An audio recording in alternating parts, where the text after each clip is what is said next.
واخيرا وبعد غياب، بعد ايام وشهور بعاد، قابلت اللي كان لي اقرب الاصحاب،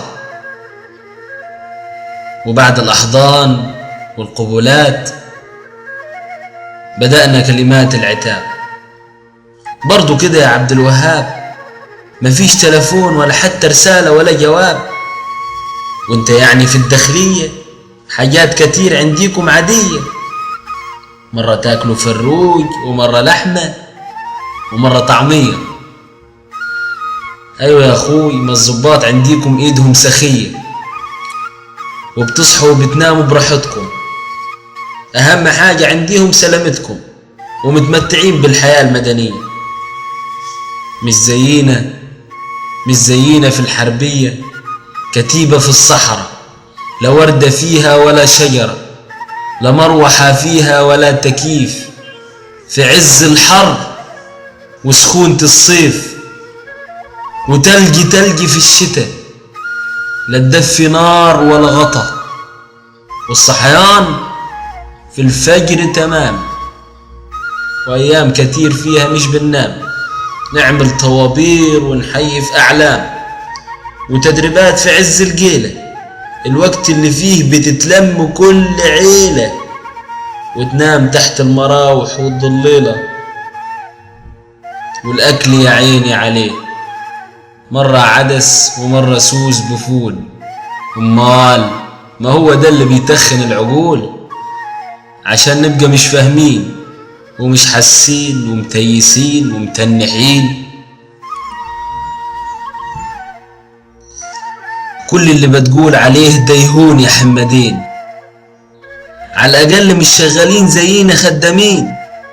انت فاكرنا في الداخلية عايشين نقبض في حرامية؟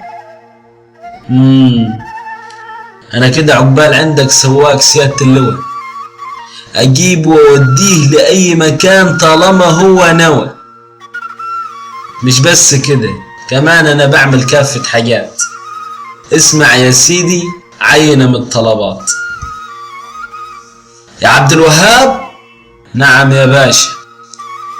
ودي الهانم للكوافير، وكمان وصلها تجيب تيير، وبعد ما ترجع تجيب الخضار، فاهم يا حتة صرصار؟ وبالليل هنخرج انا والمدام، تجيني هنا في الشقة تدي التمام، تقعد مع الاولاد تلعبهم، وياك يا تزعلهم، وتحميهم وتنومهم، وترجع الصبح توديهم مدارسهم. وكل ده وبقك ما يجيبش هوا، ده انت بتخدم سيادة اللواء. شفت بقى المهمة الوطنية اللي انا بعملها في الداخلية؟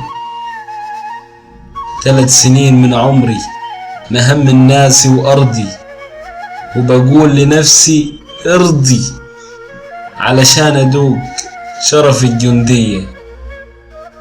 تصدق ان انا ساعات والله بصعب عليا.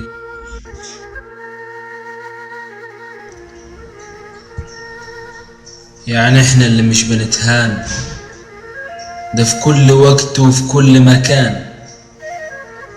تعمل ايه يا عبد الوهاب لما تتشتم وتتذل بدون حساب ولا حتى اسباب؟ ولو اتنفست تبقى اتحبست، وفي الحبس تسيب كرامتك من برا. بيحصل لك ايه عاد ربنا أدرى. نفسي اعرف بس هم بيعملونا كده ليه؟ احنا كنا عملنا لهم بس ايه؟